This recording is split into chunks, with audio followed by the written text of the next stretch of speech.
the first of a series of sessions. We're going to start today with the domestic non-residential centers. This evening, we're going to meet with Oceana and then a whole host of project center directors over the next 2 weeks. I'll just give a couple more minutes as we let people come in.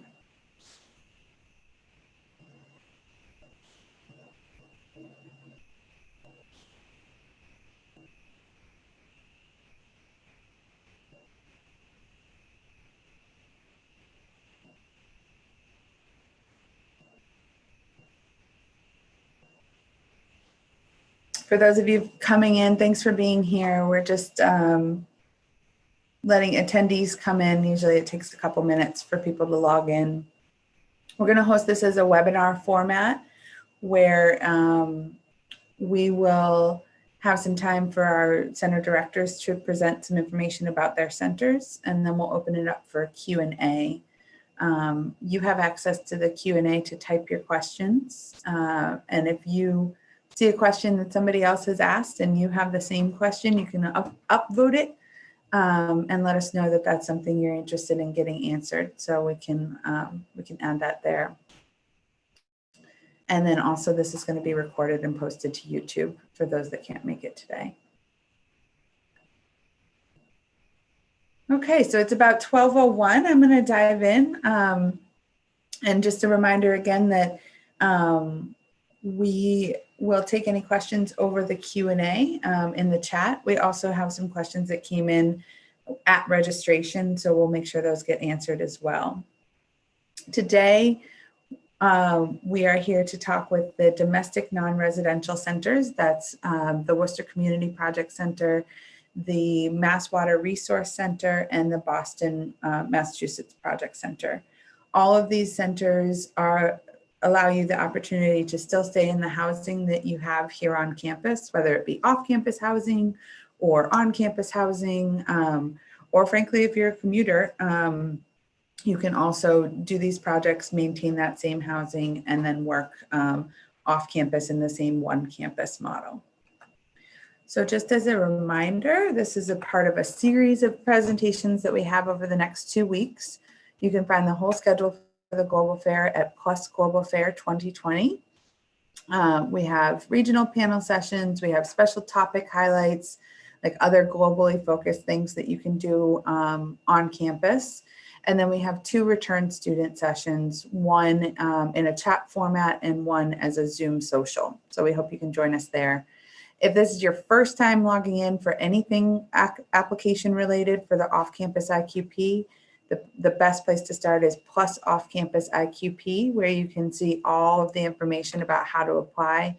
And of course, e-projects, which is going to be your best resource to read about the project center opportunities and to get started with your application.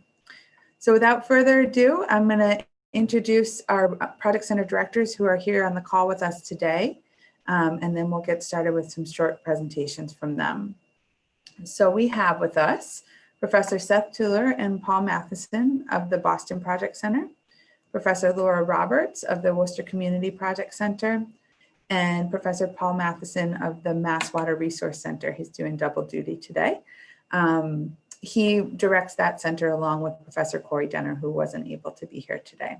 So we will first hear from them. I'm going to start with Professor Tuller, and then we'll open it up to questions. Thanks for being here. All right, I go? You do. Well, okay. Hi, everybody. As Erin said, I'm the co-director of the Boston Project Center along with Professor Matheson. Our focus in the Boston Project Center is really to give students an opportunity to participate in meaningful projects with state and local government agencies and non-governmental organizations. And what we're really interested in is letting students have a taste of how the policies are, how different kinds of policies are developed and implemented, and whether they're actually performing the way that they're supposed to. So And then why or why not? And so these are, we think, projects and questions that speak directly to how STEM is relevant to addressing important social, economic, health, environmental challenges. We want to challenge students to think about how their interests in STEM are relevant to these kinds of challenges. So we tend to focus on projects in that context. Oh yeah, here's our slide, right? I'll say more about all this later. We tend to focus on projects that are related to particular themes, mainly around impacts of climate change and how to deal with them, because Boston is, and the region are extremely proactive in trying to address the threats of climate change, and also at high risk of things like sea level rise and extreme heat. And storm surge and flooding and storms. So we tend to focus on climate change, but also sustainability, public health and social services, and urban planning and environmental justice. And in the context of those, they can be about water resources, energy, green spaces, and public access to them, planning for disasters and extreme events.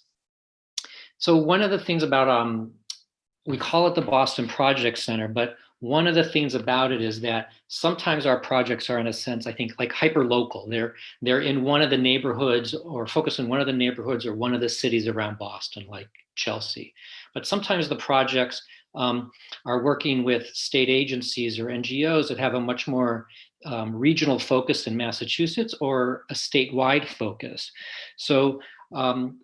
So students can get a taste, depending on which project they're assigned to, of also working at that kind of a level, even though we call it the Boston Project Center. So just things to keep in mind quickly is we're an 8-term project center, which means you have to do the prep for it in D-term. And so we're the only one of the 3 that we're talking about that's an A-term. So if A-term's good for you, we're good for you. You get to go to Boston in an ideal world, right? In what we hope will return to what the world used to be like. You'll get to go to Boston. It's a commuter project center, and so you don't live there, but you get a chance to go work somewhere else. But you commute, and that's one of the ways that we keep the project center costs very low. And Boston's fun. You get to go there, you get to do the projects there, and you get to explore Boston. So I'll stop there. This is one of the picture and the view there is we take students out on the Boston Harbor on a little boat trip, and sometimes it's not a very nice day and sometimes it is a great day, sunny. All right, thank you. Great, so I'll go next. Hi, I'm Laura Roberts, and I'm the director of the Worcester Community Project Center. I wanted to speak briefly about why some of the reasons that students choose to complete their IQP in Worcester. First off, the WCPC runs in 4 terms. We have projects available in B, C, D, or E term. You select one of those terms, not all of them, just one that fits your schedule, and you would take ID 2050 in the preceding term. The office is located in downtown Worcester near City Hall. This slide is actually the view from our 7th floor office in the printers building, which is a really interesting artsy building in the new grid district in Worcester. So it's a great place to be in downtown Worcester. My background's actually the inside of the office with some murals on the wall. So the IQP experience is full-time in Worcester. For the full term that you are engaging in your project, you would be meeting with your sponsor and your project team full-time, mostly during business hours, 5 days a week. Students in Worcester often are able to continue to participate in some of their on-campus activities while doing their project.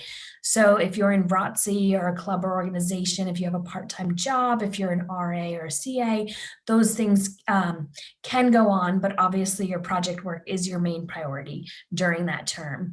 If you're on a sports team, you could still probably work out and practice with your team, but I do not accept students who are in season and competing in games. So don't sign up for C term if you're on the basketball team, for example. Another reason that students choose Worcester is the opportunity to engage with Worcester change makers. So the WCPC projects are all with local community organizations or leaders in City Hall. We look for projects with individuals and groups that are part of the Worcester Renaissance. There's a lot of change happening in Worcester, a lot of new development, and a lot of exciting things going on. So we look to work with people that are change makers, people addressing critical needs in the Worcester community. One example of a group of students in 2018 worked with leaders in City Hall to develop a mobile application that connects residents with substance abuse and mental health counseling resources. This team developed an app called Stigma Free Worcester. They won the President's IQP Award last year, and they were also presented with the keys to the city of Worcester. So we have great relationships in City Hall. This past spring, we also had a group of students that worked with the Worcester Red Sox to identify strategies to engage Worcester residents in the new Polar Park. They were focusing on how to make the ballpark accessible to all residents. We've also worked with lots of after-school programs on arts, STEM, or outdoor education curriculums. There's a lot of variety in the projects we do.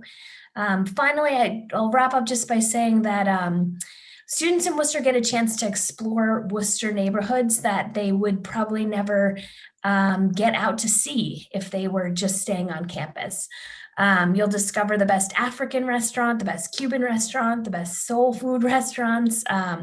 There's a lot of incredible public art hidden around the city that you'll get to take a look at and visit. And one of the great things about Worcester is you do create a local network for help with finding future internships or jobs. So if you have any additional questions about Worcester, you can throw them in the chat and I'd be happy to answer them. Thank you.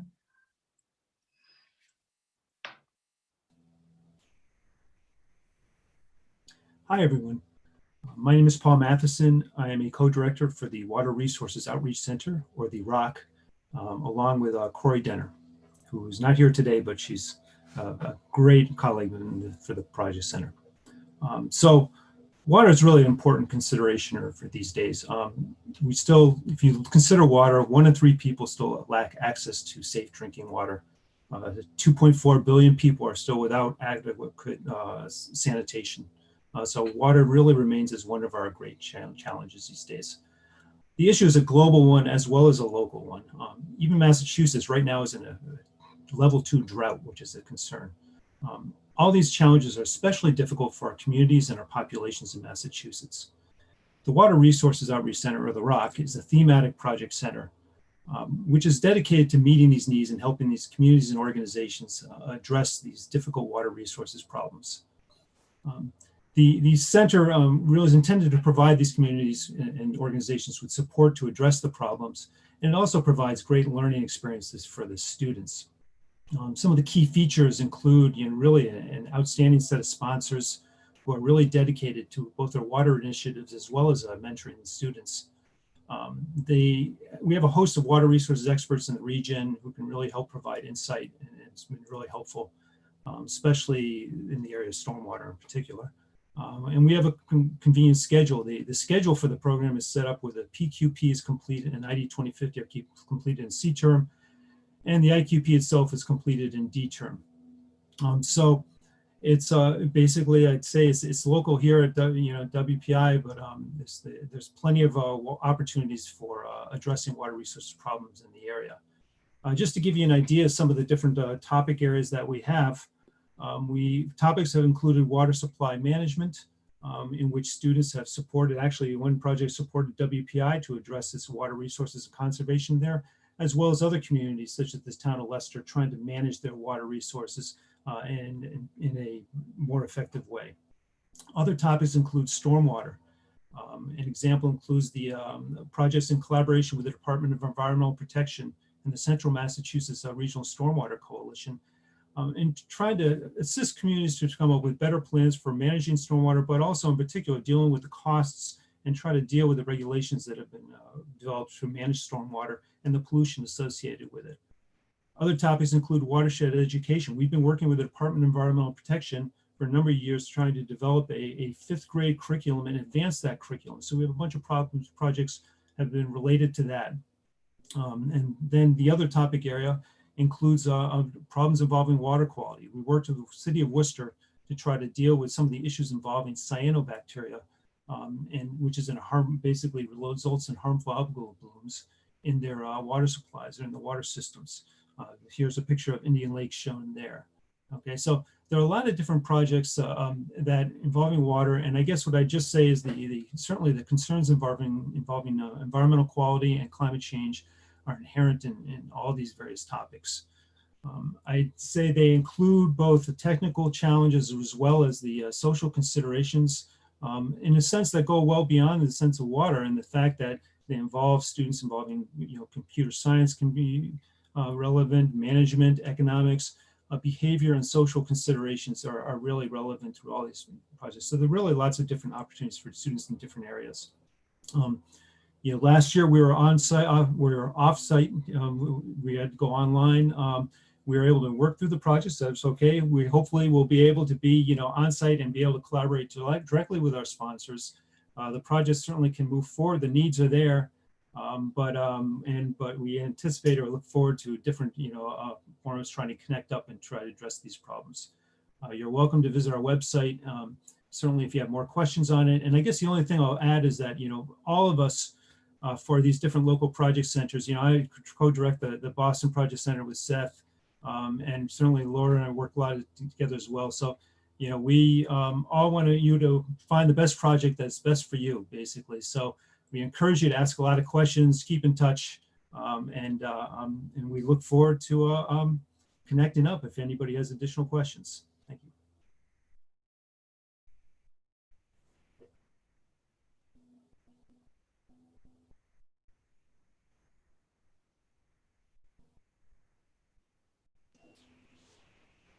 Great. Well, thank you both, or thank you all, not both, the three of you. We do have some questions that I will ask Deb to ask, and then we'll give some time for conversation with our directors.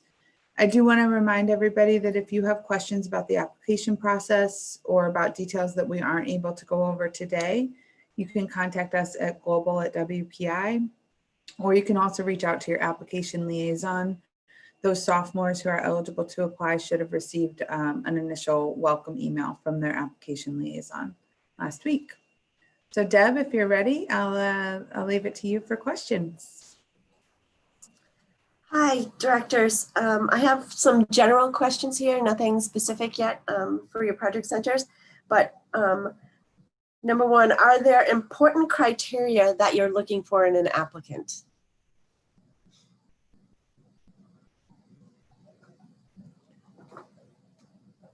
Do you want us to answer that, sort of each one of us? Kind of.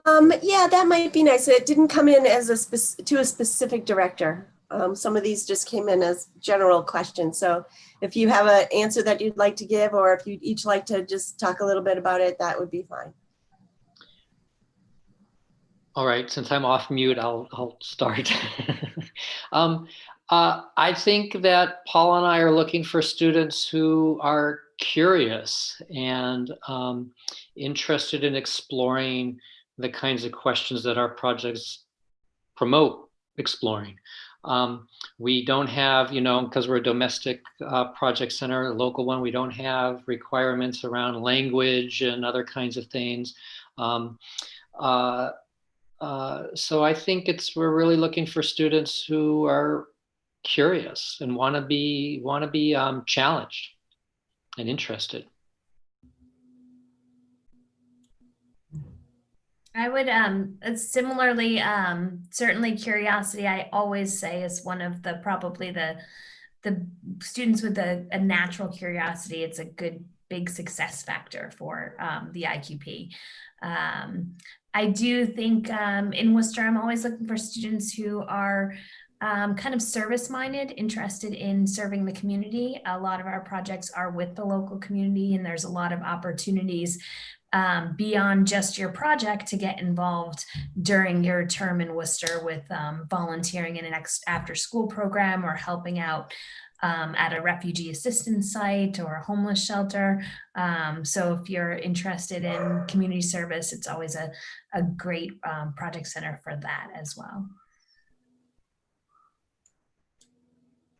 And, I agree with all those comments, and certainly, and I guess the only thing I'd say is if students are interested in trying to coordinate and make a difference, I think that's great for all these project centers. I think they really do a great job supporting the organizations that they work with, and it's a great way to get to learn a lot about the local organizations and how you can get involved. Thank you. How about when do you select your project teams?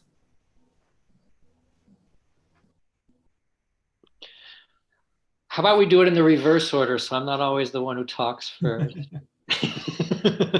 Or some other order. Okay.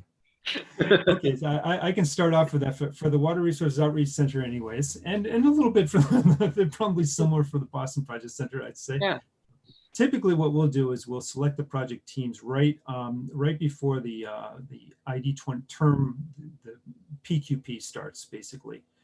We will try to come up with the best match for students based on their interests, and as well as their strengths and the different backgrounds, to try to come up with complementary teams as well as we can. And in part, as well as the scheduling, to try to plan the things out for the PQP as well as ID 2050. Any things to add to that? Maybe Seth would jump in, since we've done this together. I know you can probably add things to it too. No, that's pretty much it. That's it. Yeah. Yeah, I was gonna, we do a similar process for Worcester. I'll reach out just before ID 2050 begins with a list of project opportunities for students to weigh in and rank. We also look at which students on teams have a car. A lot of our projects you can walk to. You can walk to the Worcester Community Project Center from campus. You can walk to some of the sponsors. But I do find that students prefer to drive. So you don't have to have a car, but we do try and balance the teams and make sure that at least one person on each team has a car if transportation is needed to a sponsor site. Thank you. Are ID 2050 and PQP both taught by my advisor? And when will I know who is advising my project?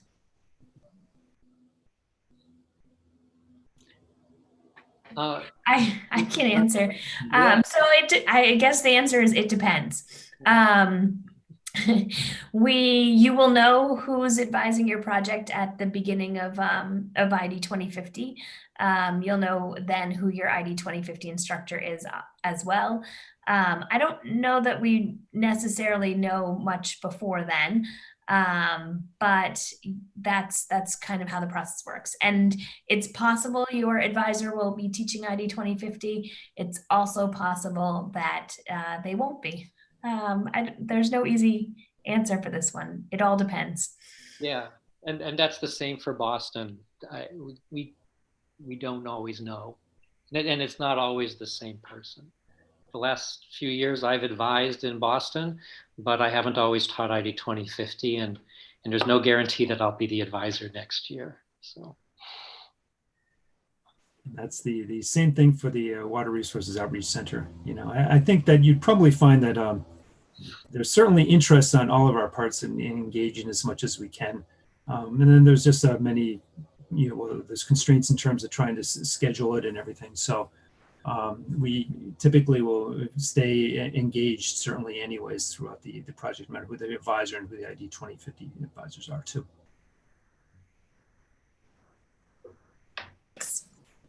So what is the prep like for your project center?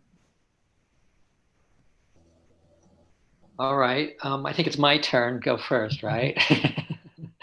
The prep for Boston, I think, is pretty much like the prep for most of the project centers. We all, students have to take ID 2050, which is a class that you learn a lot about project management and research design and research methods and as a cohort. And which is a chance every week for every team to or advisors for about an hour, like half an hour to an hour, in which we apply the kind of tools and ideas that you're learning in class in ID 2050, and we think about how they really apply to your project. And we, because you don't always get a chance to talk a lot about your project in ID 2050. So that's kind of more focused time. And those are the two elements of the prep. You develop a project proposal for what you expect to be doing during the project. And it's an intense course. It's students have to spend a lot of time. They have to work real hard. In every section, every project center, there's nothing special about ours. And you do a lot of reading and writing. So, but you get prepared to go do your projects. I'll just say the challenge of the Boston one, unlike for Worcester and the WROC, is the prep is in D term. So that would be D term this year for you, right? So you'd have to be able to fit that into your schedule. And then there's the gap of the summer, which we don't expect you to be working on or thinking about the projects at all. But that means that when you come back in August, there's a little bit of ramping up again. And you have less time to forget when you do the projects in Worcester. But it's worth noting. I don't know if you have anything to add, Laura or Paul. No, I think the same. If also similarly with Worcester, if you select Worcester E21, you would be doing your prep in D21. So you would be getting started in this academic year. But yeah, this is the same for every project center. You'll do PQP and ID 2050, but we do not, and I don't think any of us have a pre-PQP, which I know some other project centers do. So the only thing I might add is that for ID 2050 and PQP, we are, in the region here, and that's kind of convenient in a way to be able to connect up with the sponsors. Even when you're remote, you're not that far away, so it kind of helps to get connected up by phone, even if that's the case. So hopefully when you're on site, you'll really be able to connect up. And the other thing that I quite often try to do, and I think this is probably the same for all, is to provide background that's relevant to the projects. I know one of the examples is geographical information systems that we've used in the past for like Boston and stuff. And we try to get training sessions for the Water Resources Outreach Center. There might be water related topics where the people are nearby. They can, come in and provide some input or provide some opportunities to give some insight into the general topic area. So those things might be included as part of that class. But overall, I agree that it's very much, I'd say it's the background that's provided is pretty much standard in terms of the fundamentals for a lot of the different ID 2050 classes and PQPs, even though they're arranged a little differently, but I'm sure they provide that background. Okay, thank you. I have one final question, and is, can I take an online class while doing my off-campus IQP? is that me? No, you can't. The IQP is a big full-time commitment. It's team-based. It creates a lot of team issues, I think, when students have other academic commitments that they are trying to sneak in or balance. So the focus during the IQP term is the IQP, and so we do not, I don't think any of us also allow you to take additional classes.